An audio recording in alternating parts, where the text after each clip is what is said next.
안녕하세요, 여러분. 시작하기 전에 작은 부탁 하나 드려도 될까요?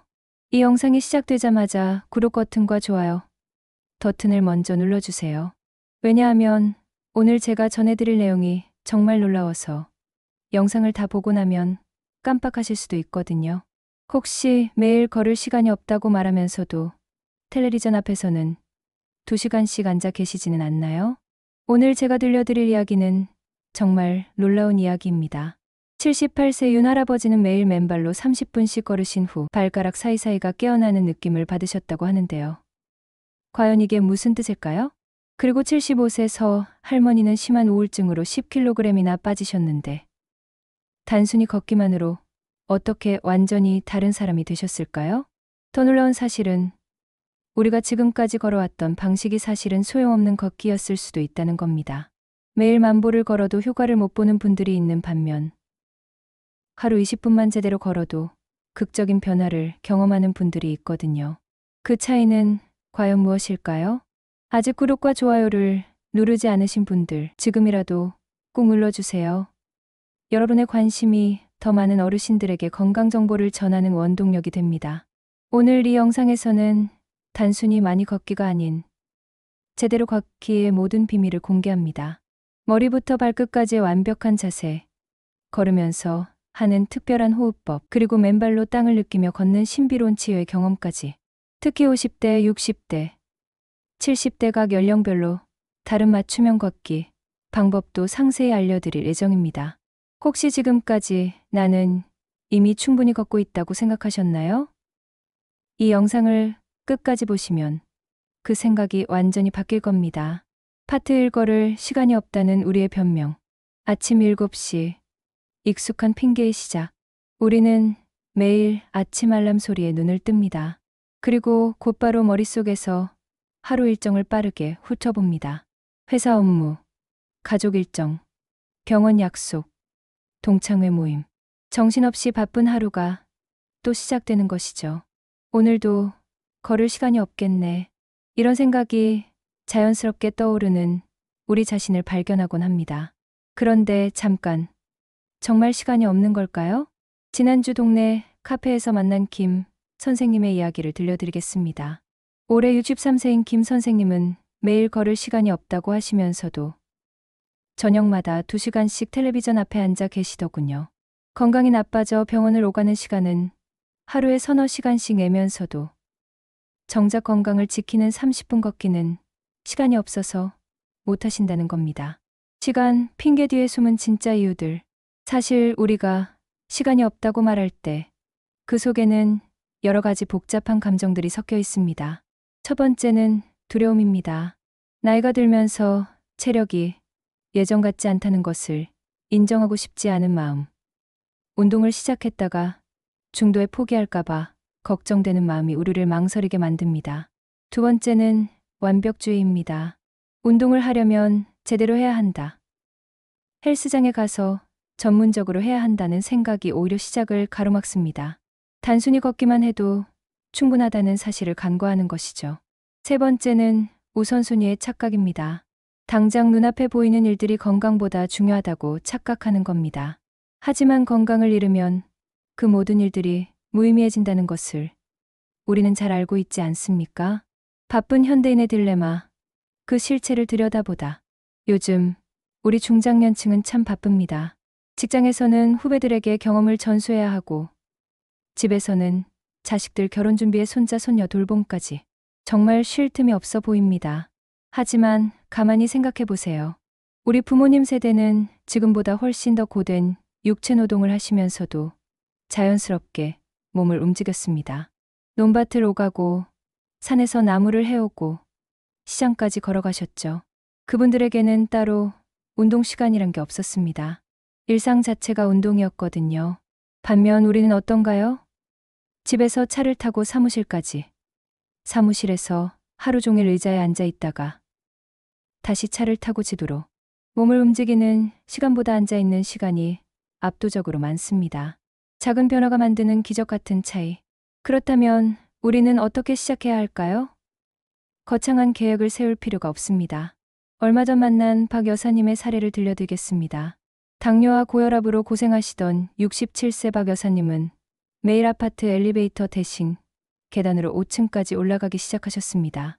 처음에는 3층에서 숨이 차서 쉬어야 했지만 2달 후에는 숨 한 번 안 차고 5층까지 올라가실 수 있게 되셨죠. 별것 아닌 것 같았는데 병원에서 혈당 수치가 많이 좋아졌다고 하더라고요. 박 여사님의 밝은 웃음 속에서 우리는 중요한 깨달음을 얻을 수 있습니다. 거창한 운동이 아니라 일상 속 작은 움직임의 변화만으로도 우리 몸은 놀라운 반응을 보인다는 것입니다. 핑계를 넘어서는 지혜로운 시작. 시간이 없다는 우리의 변명을 한번 솔직하게 들여다봅시다. 정말 시간이 없는 걸까요? 아니면 시간을 내고 싶지 않은 걸까요? 매일 스마트폰을 들여다보는 시간을 합치면 2시간이 넘습니다. 텔레비전을 보는 시간, 인터넷을 하는 시간, 이런 시간들을 조금씩만 걷기에 투자해도 우리의 건강은 크게 달라질 수 있습니다. 중요한 것은 완벽한 계획이 아니라 시작하는 용기입니다. 오늘 저녁 집 앞 골목을 한 바퀴 돌아보는 것부터 시작해보면 어떨까요? 내일이면 또 시간이 없다는 핑계가 기다리고 있을 테니까요. 하지만 우리에게는 선택할 권리가 있습니다. 핑계를 선택할 것인가? 건강을 선택할 것인가? 걷기는 특별한 도구도 비싼 회비도 필요하지 않습니다. 그저 우리의 의지와 2달이면 충분합니다. 지금 이 순간부터 우리의 인생을 바꿀 작은 걸음을 시작해 보실까요? 파트이 그렇게 걸으면 소용없는 이유들, 만보기만 바라보며 걷는 착각, 우리 주변에서 흔히 볼 수 있는 모습입니다. 손목에 만보기를 차고 스마트폰 앱을 켜놓고 오직 숫자만 쫓아가며 걷는 분들 말입니다. 지난달 공원에서 만난 이 부장님의 이야기를 들려드리겠습니다. 은퇴 후 건강관리에 신경 쓰기 시작한 60세. 이 부장님은 매일 만보 걷기에 도전하고 계셨습니다. 그런데 이상하게도 3달이 지나도록 체중은 그대로, 혈압도 별다른 변화가 없었다고 하시더군요. 매일 만보씩 걸었는데 왜 효과가 없을까요? 그분의 걷는 모습을 유심히 관찰해보니 답이 보였습니다. 고개는 아래로 숙이고 만보기만 바라보며 어깨는 움츠린 채 마치 의무를 수행하듯 터덜터덜 걷고 계셨던 겁니다. 걸음수는 많았지만 정작 몸에는 아무런 자극도 주지 못하는 걷기였던 것이죠. 속도와 거리의 함정에 빠진 우리들. 또 다른 극단에는 속도와 거리에만 집착하는 분들이 계십니다. 얼마 전 동네 트랙에서 만난 최 과장님의 경우가 그랬습니다. 하루 5km는 걸어야 운동다운 운동이다라며 매일 빠른 걸음으로 트랙을 돌고 계셨는데 2주 만에 무릎이 아파서 병원에 가셔야 했습니다. 젊을 때처럼 할 수 있을 줄 알았는데 최 과장님의 아쉬운 한마디에서 우리는 중요한 교훈을 얻을 수 있습니다. 우리 몸은 2030대 때와는 다르다는 사실을 받아들여야 한다는 것입니다. 무리한 속도로 걷다 보면 관절에 부담을 주고 호흡이 가빠져 오히려 스트레스 호르몬이 분비됩니다. 이는 건강해지려고 시작한 걷기가 도리어 몸에 해를 끼치는 결과를 가져옵니다. 목적 없는 걷기에 허무함. 그냥 걸으면 되는 거 아닌가요? 이런 질문을 자주 받습니다. 물론 아무 생각 없이 걷는 것도 안 걷는 것보다는 낫습니다. 하지만 정말 건강한 변화를 원한다면 좀 더 의도적이고 목적 있는 걷기가 필요합니다. 동네 할머니들이 시장 보러 가면서 하는 걸음과 건강을 위해 의식적으로 걷는 걸음은 분명 다릅니다. 같은 거리를 걸어도 몸에 미치는 영향이 완전히 달라지는 것이죠. 잘못된 걷기, 습관들의 실체. 첫째, 구부정한 자세로 걷기. 스마트폰을 보며 걷거나 습관적으로 고개를 숙이고 걷는 분들이 많습니다. 이런 자세로는 제대로 된 호흡이 불가능하고 척추에 무리를 줄 뿐입니다. 둘째, 너무 천천히 산책하듯 걷기. 천천히 걸으면 무릎에 좋다고 생각하시는 분들이 계신데 지나치게 느린 걸음은 근육에 아무런 자극을 주지 못합니다. 마치 미지근한 물로 목욕하는 것과 같습니다. 셋째, 매일 같은 코스만 걷기. 편안함을 위해 항상 같은 길만 걷다 보면 몸이 그 패턴에 적응해버립니다. 더 이상 새로운 자극을 받지 못하게 되는 것이죠. 넷째, 걷기 전후 준비 운동 없이 바로 시작하고 끝내기. 걷기쯤이야 라는 생각으로 별다른 준비 없이 시작하고 걷고 나서도 바로 집에 들어가 앉아버리는 경우가 많습니다. 효과 없는 걷기의 공통점들. 지금까지 많은 분들의 걷기를 관찰한 결과 크고 없는 걷기에는 몇 가지 공통점이 있습니다. 의식 없는 걷기, 그저 걸어야 한다는 의무감만 있을 뿐. 왜 걷는지, 어떻게 걸어야 하는지에 대한 의식이 부족합니다. 일관성 없는 걷기, 오늘은 30분, 내일은 10분, 모레는 쉬고. 이런 식으로는 몸이 적응할 시간을 갖지 못합니다. 단조로운 걷기, 항상 같은 속도, 같은 코스, 같은 시간에만 걷다 보니 몸이 자극을 받지 못합니다. 걷기에 대한 잘못된 믿음들. 많이 걸으면 무조건 좋다. 빨리 걸을수록 효과가 크다. 매일 걸어야만 의미가 있다. 걷기는 누구나 할 수 있으니까 쉽다. 이런 생각들이 오히려 우리를 잘못된 길로 인도합니다. 걷기도 하나의 운동이고 제대로 하려면 원리와 방법을 알아야 합니다. 진정한 걷기의 시작을 위해 그렇다면 어떻게 해야 할까요? 먼저 우리는 걷기에 대한 관점부터 바꿔야 합니다. 걷기는 단순히 발을 앞으로 내딛는 행위가 아닙니다.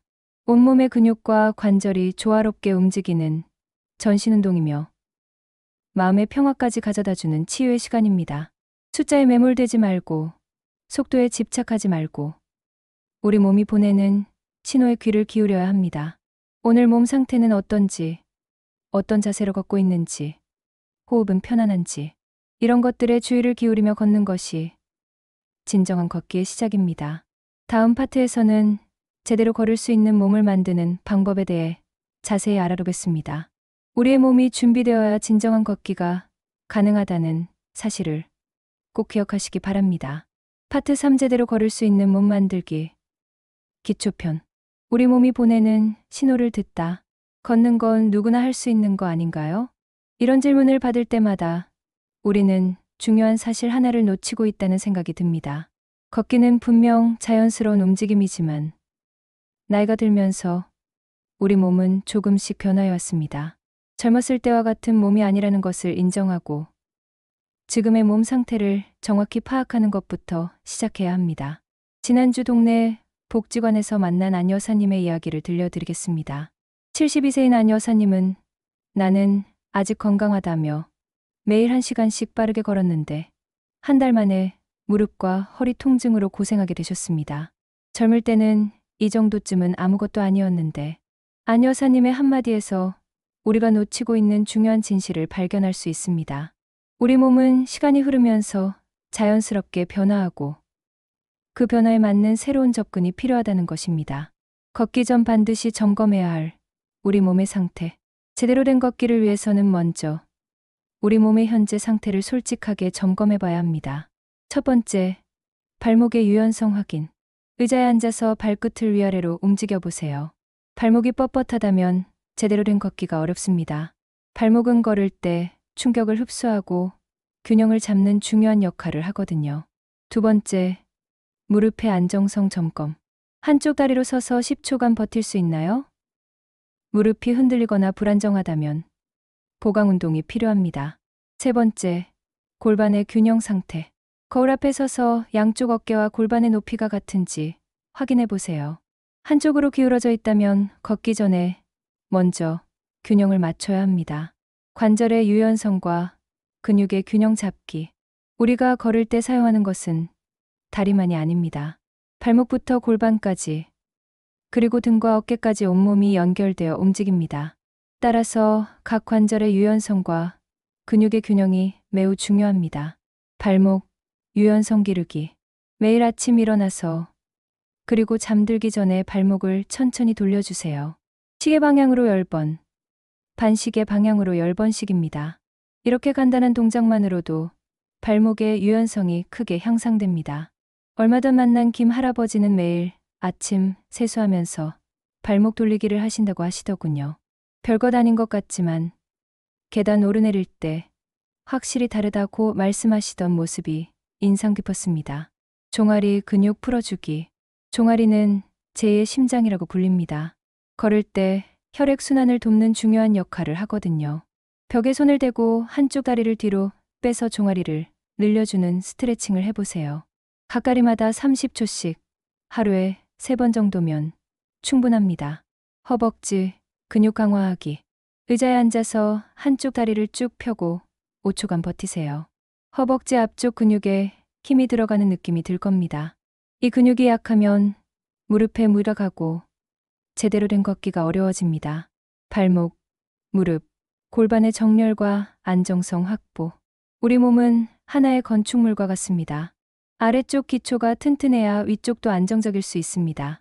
발목, 정렬 바로잡기. 맨발로 서서 발가락으로 바닥을 꾹 누르는 연습을 해보세요.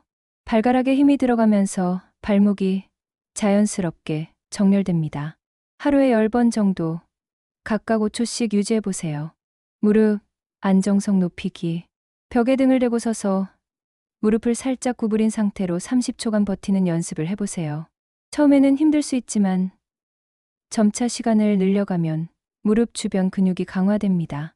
동네에서 만난 박 선생님은 이 운동을 꾸준히 하신 덕분에 계단 오르내리기가 훨씬 편해졌다고 하시더군요. 무릎이 튼튼해지니까 걷는 것도 자신감이 생긴다는 말씀이 인상적이었습니다. 골반 균형 맞추기. 한쪽 다리로 서서 반대편 다리를 옆으로 살짝 들어 올리는 연습을 해보세요. 골반 옆쪽 근육이 강화되면서 걸을 때 몸이 좌우로 흔들리는 것을 방지할 수 있습니다. 코어 근육. 걷기의 숨은 주역. 많은 분들이 간과하는 부분이 바로 코어 근육입니다. 배와 허리 주변의 근육들이 약하면 올바른 자세로 걷기가 어렵습니다. 복부 근육 깨우기. 누워서 무릎을 구부리고 배에 손을 올린 후 천천히 숨을 들이마시면서 배를 불룩하게 내쉬면서 배를 움푹하게 만들어 보세요. 이 간단한 호흡만으로도 코어 근육을 활성화할 수 있습니다. 허리 근육 강화하기. 엎드린 상태에서 가슴을 살짝 들어 올리는 동작을 해보세요. 허리에 무리가 가지 않을 정도로만 5초씩 10번 정도면 충분합니다. 몸의 소리에 귀 기울이는 지혜. 가장 중요한 것은 우리 몸의 소리에 귀를 기울이는 것입니다. 오늘은 무릎이 조금 뻣뻣하네. 어깨가 경직되어 있는 것 같네. 발목이 무거운 느낌이네.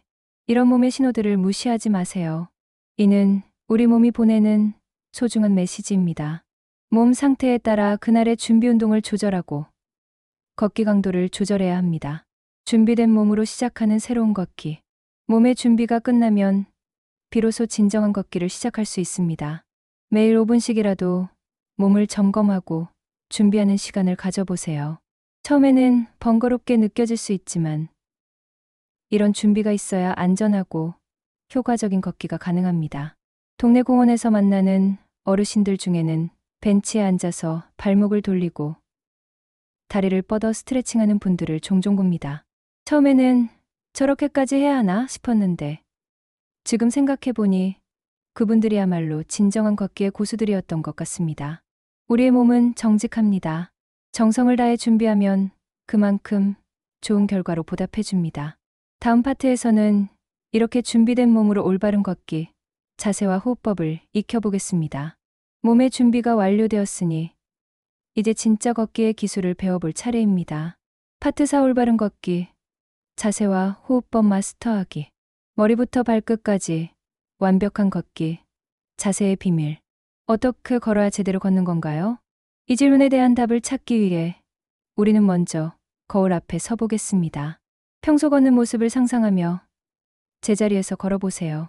어떤 모습인지 보이시나요?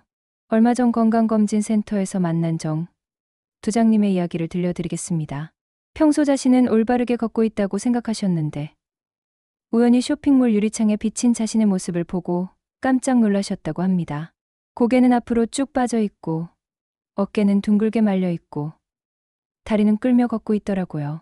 마치 할아버지 같았어요. 이처럼 우리는 자신이 어떻게 걷고 있는지 정확히 모르는 경우가 많습니다. 올바른 걷기의 첫걸음은 바로 정확한 자세를 아는 것부터 시작됩니다. 하늘로 뻗는 목, 당당한 어깨의 위치, 머리와 목의 올바른 자세. 천장에서 실이 내려와 머리 정수리를 살살 잡아당긴다고 상상해보세요. 턱은 자연스럽게 당겨지고 목은 길게 늘어나는 느낌이 들 것입니다. 이때 중요한 것은 억지로 만들지 않는 것입니다.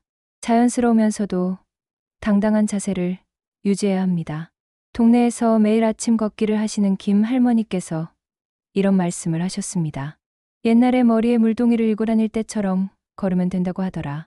그렇게 생각하니까 목이 저절로 바로 서네. 어깨의 자연스러운 위치.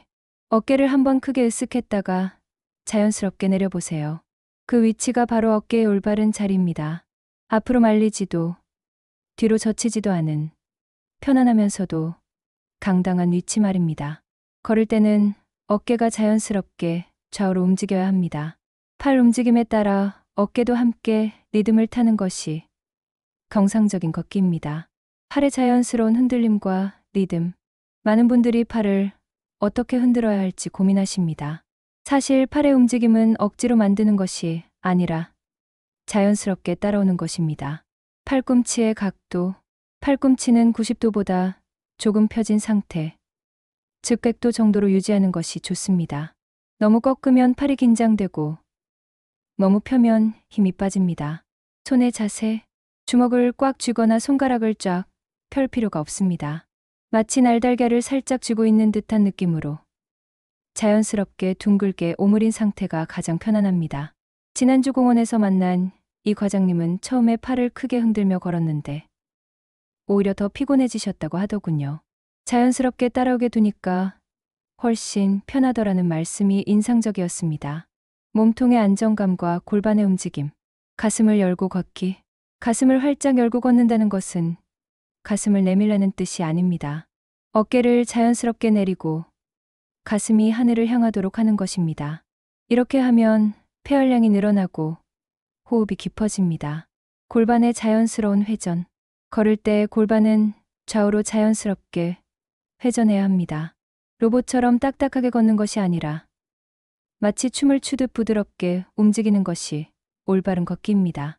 다리의 움직임, 그 정교한 메커니즘, 허벅지의 역할. 걸을 때 허벅지 앞쪽 근육이 다리를 앞으로 끌어올리고 뒤쪽 근육이 몸을 앞으로 밀어줍니다. 이 두 근육이 조화롭게 일해야 부드러운 걸음이 가능합니다. 무릎의 자연스러운 굽힘. 무릎은 너무 높이 들지도 너무 펴지도 않게 자연스럽게 구부러져야 합니다. 마치 평상시 집안에서 걷는 것처럼 편안하게 움직이는 것이 좋습니다. 발의 착지법. 발 뒤꿈치가 먼저 땅에 닿고 발바닥 전체를 거쳐 발가락으로 밀어내는 것이 올바른 발의 착지법입니다. 마치 발바닥으로 땅을 굴리듯 움직인다고 생각하면 됩니다. 보폭과 속도 조절의 과학적 원리. 자연스러운 보폭 찾기. 억지로 보폭을 넓히려 하지 마세요. 자연스럽게 걸었을 때의 보폭에서 10% 정도만 늘리는 것이 적당합니다.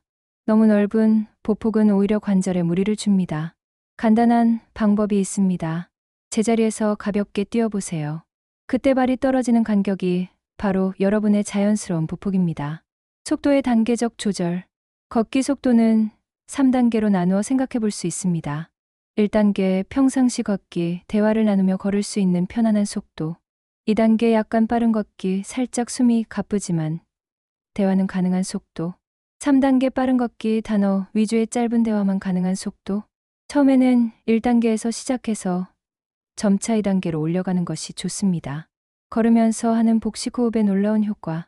올바른 걷기에서 호흡은 단순히 산소를 공급하는 것 이상의 의미가 있습니다.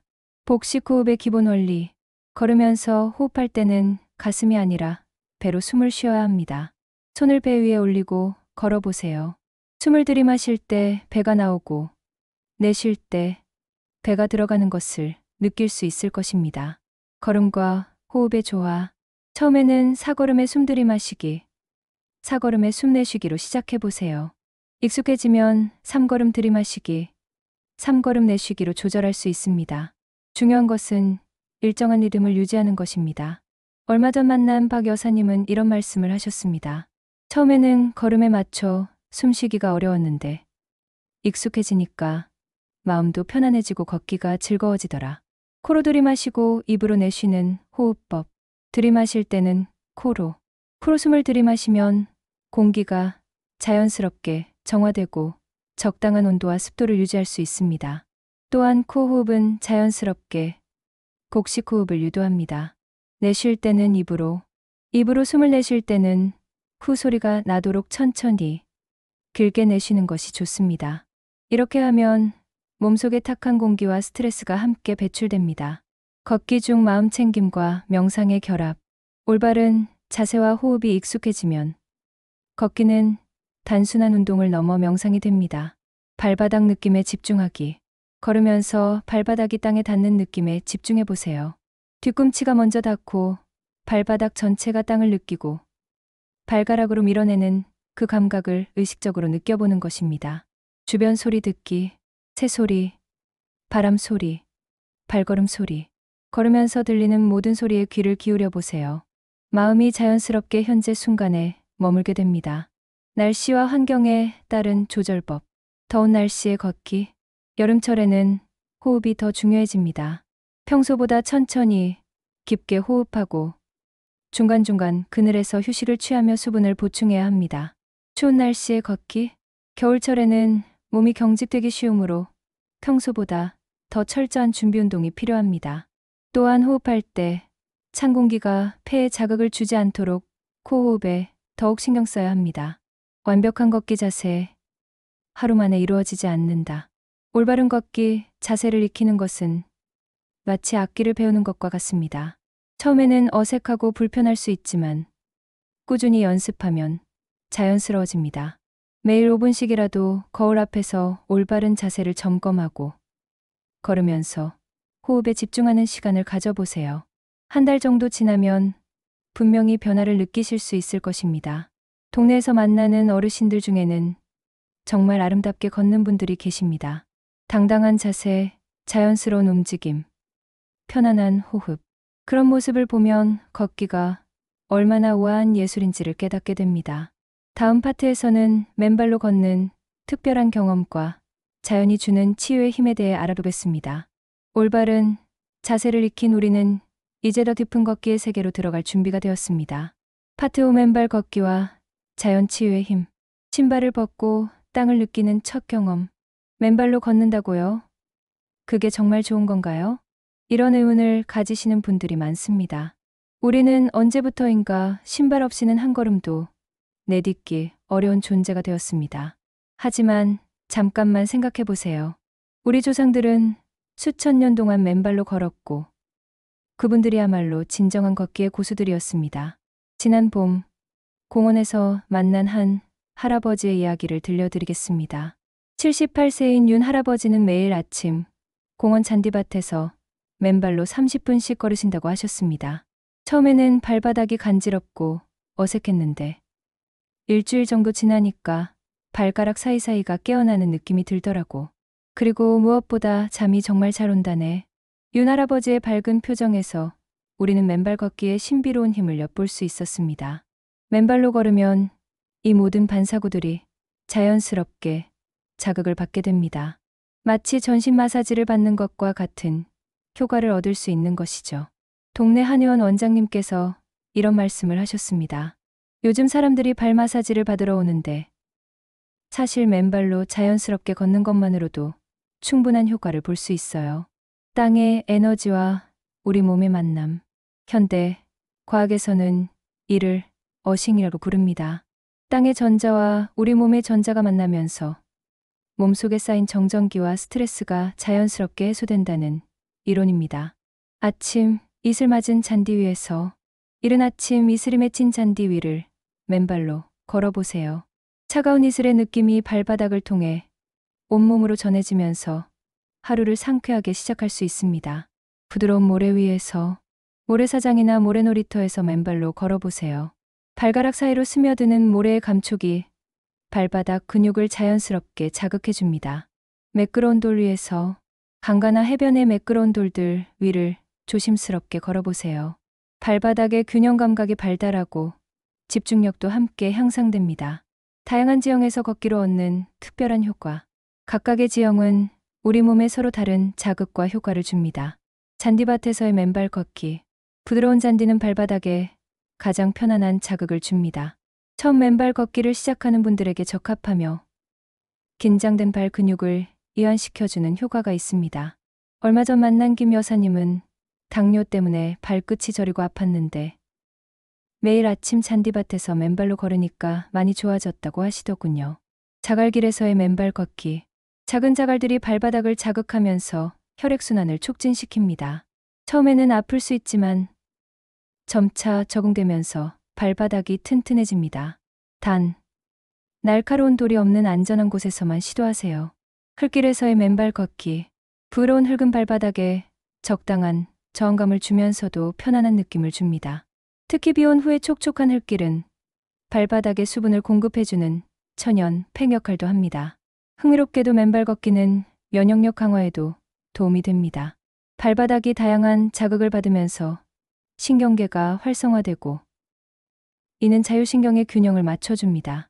또한 자연과의 직접적인 접촉은 스트레스 호르몬을 줄이고 면역세포의 활동을 촉진시킵니다. 동네 보건소에서 근무하시는 간호사님이 이런 말씀을 하셨습니다. 맨발 걷기를 꾸준히 하는 어르신들을 보면 감기도 덜 걸리고 전반적으로 건강 상태가 좋아 보여요. 자연과 하나 되는 경험. 그 깊은 의미. 맨발 걷기는 단순히 발바닥을 자극하는 것 이상의 의미가 있습니다. 신발이라는 문명의 장벽을 벗어나 자연과 직접적으로 만나는 경험이기도 합니다. 대지와의 연결감. 맨발로 땅을 디딜 때마다 우리는 이 땅의 일부라는 것을 느끼게 됩니다. 도시 생활에서 잃어버린 자연과의 연결고리를 다시 찾는 소중한 시간이 됩니다. 현재 순간에 머물기. 맨발로 걸으면 자연스럽게 발걸음에 집중하게 됩니다. 과거의 걱정이나 미래의 불안에서 벗어나 지금 이 순간에 온전히 머물 수 있게 됩니다. 맨발 걷기, 동호회와 함께하는 즐거움. 혼자 하는 맨발 걷기도 좋지만 비슷한 관심을 가진 분들과 함께하면 더욱 즐거워집니다. 동네 공원에서는 매주 일요일 아침 맨발 걷기 모임이 있습니다. 처음에는 맨발로 걷는다고 하며 호기심, 어린 시선으로 보던 분들도 직접 경험해보고 나면 대부분 놀라워하십니다. 이렇게 기분이 좋아질 줄 몰랐어요. 발이 이렇게 시원할 수도 있구나 싶더라고요. 조상들의 지혜를 되찾는 길. 우리 조상들은 맨발로 산을 오르고 들판을 걸으며 자연과 더불어 살아왔습니다. 그분들의 건강한 발, 고든 자세, 깊은 호흡은 모두 맨발 걷기와 무관하지 않을 것입니다. 물론 현대에 와서 모든 것을 맨발로 할 수는 없습니다. 하지만 하루 중 짧은 시간이라도 신발을 벗고 땅을 느끼며 걷는 시간을 가진다면 우리는 조상들의 지혜를 현대적으로 되살릴 수 있을 것입니다. 다음 파트에서는 걷기를 통해 얻을 수 있는 몸과 마음의 완전한 치료, 그리고 평생 건강한 걸음을 위한 실천법에 대해 알아보겠습니다. 맨발로 자연과 만나는 경험을 통해 우리는 걷기의 더 깊은 차원을 이해하게 되었습니다. 파트 6 걷기로 얻는 완전한 치유와 평생 실천법. 몸과 마음이 동시에 치유되는 기적. 걷기만으로 정말 병이 나을 수 있나요?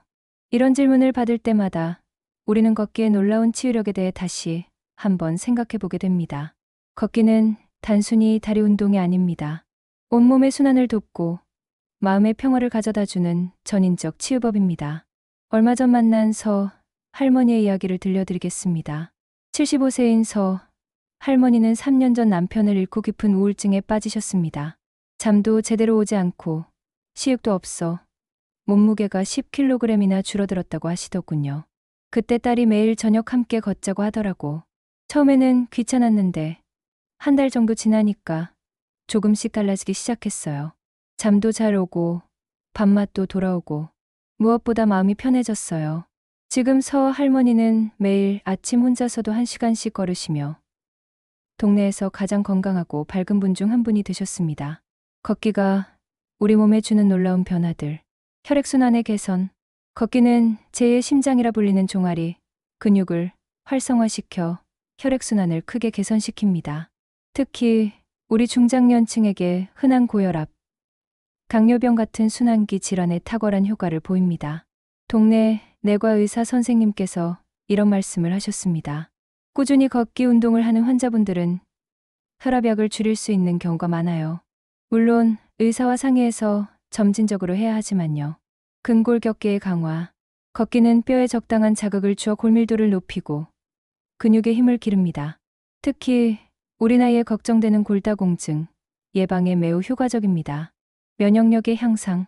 규칙적인 걷기는 면역세포의 활동을 촉진시킵니다. 감기 같은 간단한 질병부터 더 심각한 질병까지 우리 몸이 스스로 이겨낼 수 있는 힘을 길러줍니다. 스트레스 해소와 정신건강의 회복. 현대인의 가장 큰 적은 스트레스입니다. 직장에서의 압박, 가정에서의 걱정, 건강에 대한 불안. 이 모든 것들이 우리 마음을 짓누르고 있습니다. 스트레스 호르몬의 감소. 걷기는 스트레스 호르몬인 코르티솔의 분비를 줄이고 대신 기분을 좋게 하는 엔도르핀과 세로토닌의 분비를 증가시킵니다. 마치 자연이 주는 항우울제와 같은 효과를 얻을 수 있는 것이죠. 불안감의 해소. 리드미컬한 걷기는 마음을 안정시키는 효과가 있습니다. 발걸음의 규칙적인 리듬이 뇌파를 안정시키고 불안한 마음을 진정시켜줍니다. 지난주 만난 김 사장님은 은퇴 후 할 일이 없어서 무료하고 우울했는데 매일 아침 걷기를 시작한 후 하루하루가 의미 있게 느껴진다고 하시더군요. 수면의 질 향상과 자연스러운 피로회복, 깊은 잠으로의 유도. 걷기는 적당한 신체적 피로를 주어 자연스럽게 깊은 잠에 들 수 있게 도와줍니다. 특히 저녁 식사 후 30분 정도의 가벼운 걷기는 소화도 돕고 수면의 질도 높여줍니다. 완벽을 추구하지 마세요. 매일 완벽하게 걸어야 한다는 강박을 갖지 마세요. 몸이 아프거나 날씨가 나쁜 날에는 쉬는 것도 지혜입니다. 비교하지 마세요. 다른 사람과 비교하지 마세요. 젊은 사람보다 느리고 다른 어르신보다 적게 걸어도 괜찮습니다. 중요한 것은 자신의 페이스를 찾는 것입니다. 즐거움을 찾으세요. 걷기가 의무가 되어서는 안 됩니다. 자연을 감상하고 사람들과 인사를 나누고 자신만의 시간을 즐기는 것이 진정한 걷기입니다. 걷기, 인생의 마지막까지 함께할 친구. 걷기는 우리 인생의 마지막까지 함께할 수 있는 몇 안 되는 운동 중 하나입니다. 어떤 특별한 도구도 비싼 비용도 필요하지 않습니다. 그저 걸을 의지와 두 다리만 있으면 됩니다. 지금까지 우리는 걷기의 여러 측면을 함께 살펴보았습니다. 시간 핑계를 넘어서는 것부터 시작해서 올바른 자세와 호흡법, 맨발 걷기의 신비로운 효과, 그리고 완전한 치유에 이르기까지. 하지만 가장 중요한 것은 지금 당장 시작하는 것입니다. 완벽한 계획을 세우고 모든 준비를 마칠 때까지 기다릴 필요가 없습니다. 지금 이 순간 일어나서 문을 열고 밖으로 나가 첫걸음을 내딛어 보세요. 그 한 걸음이 여러분의 남은 인생을 완전히 바꿀 수 있는 시작점이 될 것입니다. 걷기는 단순한 운동이 아닙니다. 자신과의 대화이며 자연과의 만남이며 건강한 노후를 위한 가장 확실한 투자입니다. 오늘부터, 지금부터 걷기와 함께하는 새로운 인생을 시작해 보시지 않겠습니까?